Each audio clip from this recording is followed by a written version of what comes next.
Hello and welcome to a conversation with Dr. Sarita Khemani. She is the Clinical Associate Professor of Medicine at Stanford University.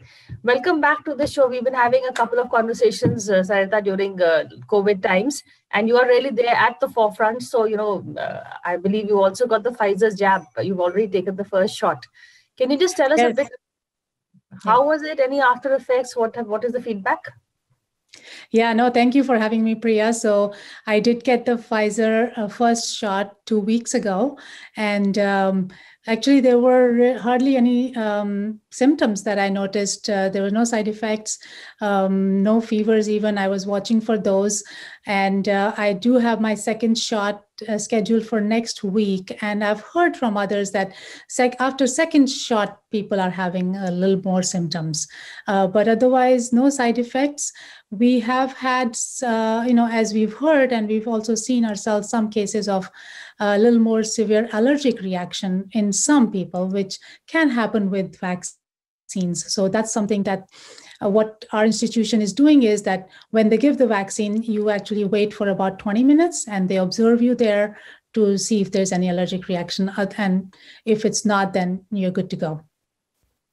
Okay, but before going in, do they ask you to fill in a form, saying that you have any allergies or any, what is the process that they, the due diligence that they do before the vaccine? Yeah, so they do ask for any history of allergic reactions. And actually, that's similar to when we get our flu vaccine. So it's very similar to that. Any past history of allergic reactions does make you more prone. So they watch you. And then other thing is that if there is risk for allergic reactions, I think especially if somebody who's had severe reactions in the past, then we have to see what are the pros and cons of getting the vaccine now or waiting for some time. So, but for most part, it's usually been very safe. A bit more about the, before we move on to COVID itself, I want to know a bit more about the vaccine technology. Both Moderna and Pfizer use mRNA, while the ones in India, I think, are using spike protein. What are the pros and cons of both? Yeah, so Pfizer and Moderna are the mRNA. So mRNA is just a genetic part of that they've taken, which is which helps produce the protein and the spike protein of the COVID, and then your body recognizes that and produces antibodies against that spike protein, and once you have those antibodies, you are kind of prepared. So if you get an infection or get infected by the COVID, by coronavirus, you are ready to fight it. In terms of like the Oxford AstraZeneca, they are using a portion of DNA. So that's not mRNA. They're using a DNA that's actually is inside a really harmless virus. And that's what they're using to inject in the body. And then that does the same thing. So the interesting thing is that they're using different technologies in all these companies, but the end result, they're all aiming for the same end result. And the end result is that our bodies produce antibodies, create immunity against the virus, and are ready to fight the virus. One of the reasons Oxford AstraZeneca vaccine can be stored easily and can be transported easily is because it is inside this envelope, and that makes it more stable and not easily destroyed. And mRNA vaccines, on the other hand, are a little more unstable and can be destroyed if not stored properly. That's why there's very high degree, of cold, which is minus 71 or 70 degrees. Yes, exactly. Yeah. And you've heard all the controversies surrounding the vaccine. It's too soon. The clearance was not given on time. The people needed more time to ready. But of course, these are extraordinary situations. Does that worry you at all? The fact that, or you think that enough due diligence has been done in terms of safety? So for the Moderna and Pfizer vaccines, which were really the first vaccines that were approved, the thing is that we do feel that, oh, this was so quick, and I wonder if they cut corners here and there. But the interesting thing is that the technology for it actually has been developing over years. So for the mRNA vaccines, it actually started around when the SARS came in 2002, and they had already started looking at the technology for the SARS protein. And interestingly, what we have now in COVID is very similar to SARS. So they already had the platform. So as soon as the infection with COVID started, they could get the genome sequenced really quickly and start producing because they already had the platform. So that's why it actually appears that it happened so quickly. But the good thing is at this time, they already were prepared. It doesn't worry me personally because I feel, and actually a lot of us, because there were enough trial candidates. So there were thousands of people when they did the phase 3 trials, and they tried this on thousands of people, and the results were looked into by the FDA very closely. And I mean, there are some really well-renowned experts in the FDA, and I do, we all respect their opinions. So they looked into it quite closely, and only when they felt like it was fine to go ahead and it was efficacious, it was safe, that they let. So I think it's a good process. I think we just have, a lot of advancement in technology and science. Yeah. Worried about the speed in which, because this is the first time an mRNA vaccine is being used, so that is causing some concern. Yes, no, that is true, and that was definitely a concern. And I think it was a lot of reassurance from the data that came out with all this after they did the placebo and the experimental, and they did in thousands of patients or people. The data that came out actually looked pretty reassuring, and so far actually does seem like that it's really efficacious. There was a recent, so they're looking at, of course, the effects of it, and again, it's too soon to say how long the immunity will last. But so far, I think the paper that came out recently showed that at least for 3 months, the immunity was there after receiving the vaccines. And so we'll keep looking at that, and hopefully it'll last for a long time. That is the problem, so will we have to keep repeating this dose every, not 3 months because in terms of the availability, but every 6 months, 1 year? How does it work? Yeah, so that's actually a great question. We don't know yet, and we are hoping that it will last, of course, forever. But at this point, we don't have enough data just because we haven't had enough time to test it. But what the experts are saying is that even if we have to repeat the dose in, let's assume 6 or 9 months, it's still important that we have this vaccine in, because that actually gives us handle over the pandemic. We get some handle, we get the numbers down, and then we can always figure out booster doses. And then as we know, I mean, at this point, there are 20 vaccines that are in the final stage of production or the trial. So we'll have various other candidates in the next few months, and some of them might be more superior. So this just gives us time to get that other research done. And if we end up having a different candidate that's more superior, longer lasting, then we can use that when we have that. But at this point, I think the main idea is to control the pandemic and really have a handle on it. Because I heard the reverse argument also from some of the doctors in India who are saying that US delayed a lot in in the vaccine. They'd got the vaccine earlier. They should have started the vaccination process much sooner than they have, as opposed to they say no, India should also not go into the same delay thing and start really moving. So that's the other argument that the doctors here are also giving. So I do think that there should be a process of starting the vaccination as soon as it's available to as many people as possible. That is the main goal here. I think with the Pfizer and Moderna, one of the biggest challenges, as you know, was the distribution, the storage, and I think that added to the confusion. But it started out, it definitely was delayed in the terms of the number of vaccinations they were expecting to give.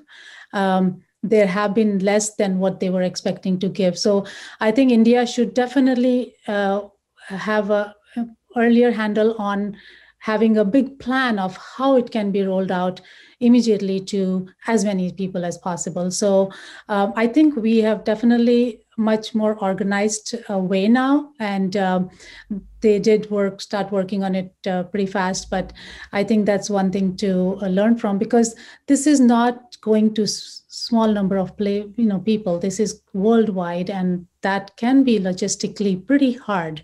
So it will require a lot of planning, advanced planning. COVID itself, where are we in terms of, because the infections are just rising, even in the US, we've seen India, touch wood, the cases are going down in the last fortnight or so. But US, the cases are just rising. Are this milder cases? Is there some silver lining over there, or is the virus really, running on a rampage? No, so right now we are actually, we have, I think, almost the highest number of cases that have been there in the last 1 year. So the number of cases have risen and are almost at the top, like the highest. And also we are seeing deaths too from that. So it is not a great situation at this point. I think for us, holiday season actually made it worse. The gatherings and the travel during the holiday season is what actually made it worse. So at this point, we are seeing the cases keep rising. And I think the thought is that they might keep rising for the next few weeks because of all the travel and the gatherings during Christmas. So that has made it worse. We're really hoping that this is the last upsurge, and then after that, with the vaccinations, with the more strict precautions that we are taking, it should start improving. Not to mention a change of guard at the top. Yes, yeah. That too. But are the cases less severe? There are more, but are there milder cases? So the cases are milder also. And the other thing is that the good thing is that at this point, we do feel that we have a handle on, at least some handle on treatment. So when all this started, there was nothing, like we didn't know exactly what to do, but we have good protocols now. We are using remdesivir and, the dexamethasone. Those are our main treatments for sicker people. And then for people who are not that sick, like they're, if not in the hospital, using antibodies, the monoclonal antibodies. And in some cases, they're also right now figuring out if the plasma, how helpful plasma can be. There have been mixed results about it, so it's not become a standard of care. Are you also using steroids? Because in India, there was a lot of apprehension, though the doctors are saying that steroids are really what are helping. So is that also part of steroids? Yes, definitely. Steroids, the biggest help of steroid comes in patients who are requiring high amount of oxygen or who are intubated. So I think on the very sick people, it has definitely shown to benefit, decrease the number of deaths. So it's definitely been helpful there. Question related to vaccines, I just remembered, in terms of, other people who get the vaccination, they are hopefully prevented from getting COVID again, but can they be carriers? Can they, be transmitting the disease? So that is the thought right now. And that even if they themselves are not getting sick from the COVID, they can carry the coronavirus and infect somebody else. And that's one of the reasons that everyone is still warned that even if you get the vaccine, don't let your guard down. You need to continue having the masking, continue the social distancing, continue hand washing. I think that's really important because at this point, the main thing is to stop the spread of the virus. And again, with all this, the mutation that we are hearing and all that, so which are more easily spreading, it's actually even more important that once people get the vaccine, they should continue to observe all precautions possible. We were talking about the long-term impacts of COVID. As I was saying earlier, India, we have actually long-haul COVID care centers here also. I'm sure you also must be having these kind of cases. What are the cases? What are the symptoms that you're seeing? And what are the most worrying symptoms really? So the thing is that in some patients, the COVID seems to affect a lot of different organs. And that's what actually causes the the problem to continue for a long time. So either some of them, it's the heart problem, in some it's kidneys are being affected, lungs are getting the inflammation, and then maybe some fibrosis. And then, of course, we have also noticed the increased clotting in various parts of the body. So all of those, even once you have recovered from the infection itself, leads them to have these other problems, and that can continue for a while. And that has been an issue. So that's something that, at this point, we're hoping that and that's why actually the important thing is to try and get the infection from not happening. And that's where all these things with vaccines and observing all the precautions comes in. Because once people have it, it can take different course for different people, and it becomes really important that we try to stop it either from having the having the infection, or if there is an infection, from stopping it and becoming anything serious. Then also what we notice, some cases you get a fungus like black mold, especially in the nose, then the upper part of your head. Have you seen cases like that also? So I have heard of that. I personally have not really have had seen the case with that. But now these things are part of, because what happens with COVID or any serious infection is that our body's immune system just goes sometimes out of control. And when it's producing that, overall, the immunity of even the immune system is going up, the immunity overall can go down, and it can make the body really weak. And whenever that happens, things like fungal infections and other infections are much more easily able to take control on the body. So I think those are the things that we are seeing with the COVID too. What is the really scary part about COVID is not dying, but dying alone. That's really, it's heart-wrenching stories of parents, brothers, sisters. It's people being alone. How does that work over there? I mean, do the people, you don't even have a chance to say goodbye, really. What are the wards like? Can people at least talk? Can you see the patients? Is there some way that you're allowing people to come in and say goodbye, maybe through a glass barrier? Is anything of that sort happening? Yeah, so that is really heartbreaking, actually. That is, we of course see people who are sick and who die from different causes, but they usually are surrounded by their families. So this is a very, very unusual and really distressing for, I think, everyone, for the healthcare workers and for, of course, the families. At this point right now, because the cases are worsening, we are not allowing families to come into the hospital. Actually, a few months ago, there was one family member who was allowed in the hospital, maybe not in the room, but in the hospital. But now we don't even have that. So it is all by remote, by Zoom calls or video conferencing, where the families are able to talk to their loved ones. But it's just really hard for them to see that, and for everyone else to actually see that. So that is definitely a very distressing part of it. Is there some kind of a counseling? I know you as doctors yourself will be too busy, really, but some kind of, everybody would want to know the last words, how were the last days, how was this person? Because I was reading, an article on the widows of COVID, people who haven't had a chance really to say goodbye are the ones that are really left. So everybody wants to fill in that gap. And, you want to know how, so is there some interaction that you do with the people or someone from the hospital does? Yes, so we actually do have a lot of support system in that way, and the hospital is doing a lot of great work in increasing the support system, not only for the patients' families, but also for the staff, for the doctors and the nurses who are taking care of that, because it is quite emotional for everyone. And I think it's sometimes it can be overwhelming for even the support system to give that support, but they are providing increasing support in terms of psychological counseling or just wellness overall, how to just feel well and do different things. So yeah, so they have been supportive about that.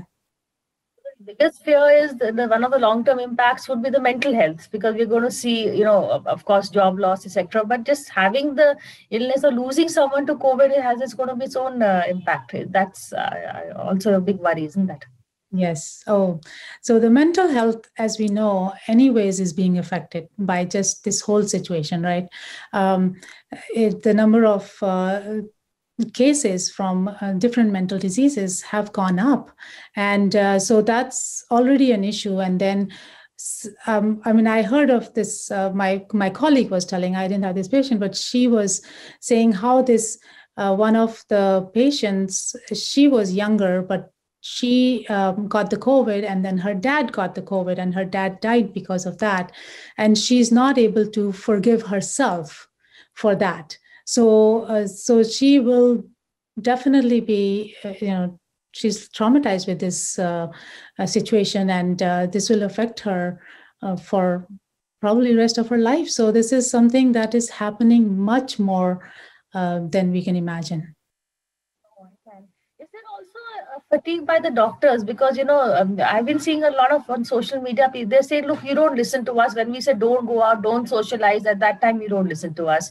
Then when you get the symptoms, all the protocol is in place. This is what you do for a mild thing. But everybody wants to call the doctors 24 hours. Some people are saying there are WhatsApp groups with family and friends and the doctor. Everybody has a point of view and giving advice, So is there some, is there a doctor fatigue also? I'm sure there must be. There is definitely doctor fatigue, or actually all the healthcare workers fatigue among our nurses and among all the other support staff. So this has been anger, or is there irritation that why you're not listening to stuff that we've already put out there and told you don't do it, and then you come to us at the last minute? I think there is a mix. I mean, there is definitely some frustration too, because especially in terms of gatherings, right? So that's why I think why people should understand that this is happening. I think what happens is that a lot of times people don't see what's going on inside the hospitals, right? All the destruction that's happening. And so they might not understand, and they're like, okay, nothing is wrong. I feel healthy. Let's just meet and do that. But it's just they don't see that. So definitely for people who actually see it, it is very distressing, and it is sometimes they feel angry about it. That why are people not understanding? Doctors are trying to put out as much messages as possible for that reason, saying that okay, let's get everyone understand the seriousness of this situation. Finally, the UK strain, that's also a new, mutation that has come out. We are saying, at least in India, there are two things. One, they're saying it spreads faster, but it's milder. And second thing is that there's a change in the patient profile. It's attacking the adolescents. What is your take on the UK strain? So the UK strain, it is, the main thing is that it is more infectious. And I think what happens with these viruses is, and this happens with most of the viruses, that they mutate. So that's not an uncommon thing. So they can mutate, and most of the mutations are benign. They're not harmful at all. But sometimes those mutations can make them maybe more stronger, and you can say stronger or survive more, and that's what the worry with this UK strain is, that it can cause more infections, and if it's surviving more, then it can actually infect the younger ones and younger patients and be there more. So that is a worry with that, but it's actually affecting, I think, all the age groups very much. Yeah.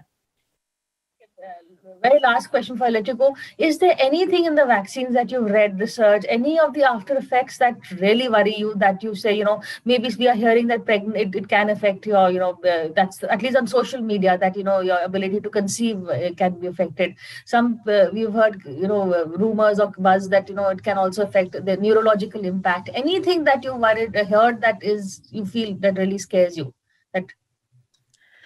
No. So I think at this point, so as I said, most of the vaccines that we've had in the past, there's usually rare you can see rare side effects from those vaccines. And there are neurological side effects that you can see with any vaccine, which are very rare, 1 in a million.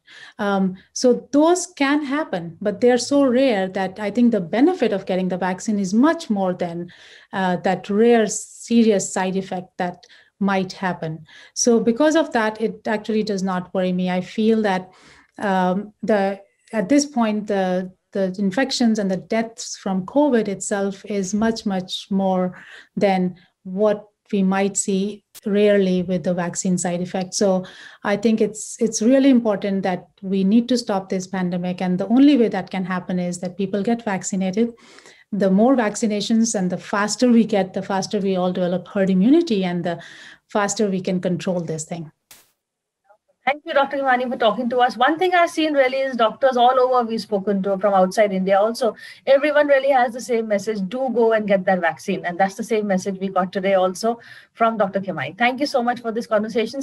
For more such videos, subscribe to the NewsX YouTube channel, hit the bell icon.